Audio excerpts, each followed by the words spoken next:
Ndugu Obina kakangu, sijui shida inakuanga wapi Nashuku wewe ni mgonjwa. You are suffering from ADHD, attention deficit hyperactive disorder. You can google that You like being at the center of everything. Uko na maoni ya kila kitu bana.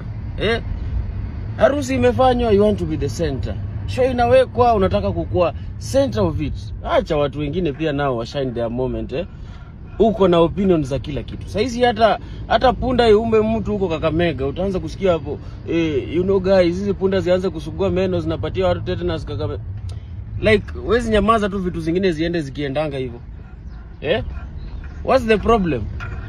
Show ni ticket bana. Mtu akishaweka poster amemaliza. Hakuna ati hakuna my invite, it's not a private thing So si lazima ukue pale ndo ifanyike. Hiyo show hata ilikuwa tu ndogo bana. Ilikuwa tu kahol kadogo, lakini nashangaa kwani imechemsha watu nyongo kiaje? You can also do it. I understand you have yours. So wewe panga watu wakuje wajibambe. Mimi watu wangu kuna wenye wananiaminia. Na najua unashangaa sana nilijaza aje, uliniita interview siku kuja. Ni kwa sababu hiyo vitu nafanyanga pale ni za kipuzi, kudharau watu. Manze mimi wanashangaa sana. Uko na opinion ya maisha ya kila mtu except yako.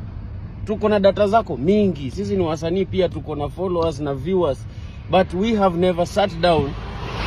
Okay, me personally sijawahi kaa chini nikasema wacha nimuongelee Obina na mambo zake. Una watoto wako, una nini zako.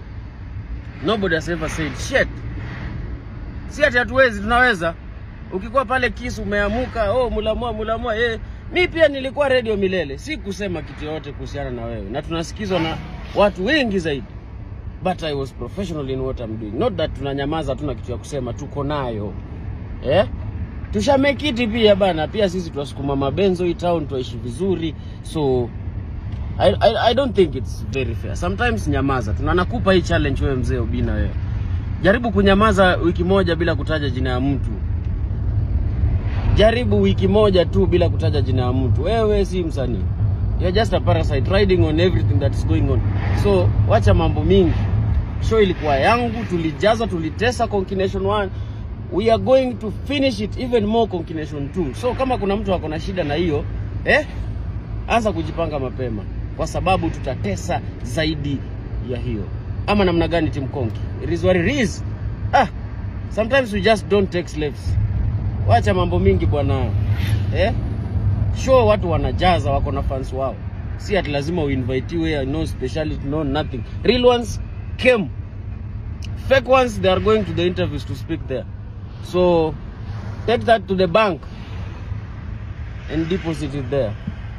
Nifanya hata nimeongea Kizungu ningetumia kwa interview. Some people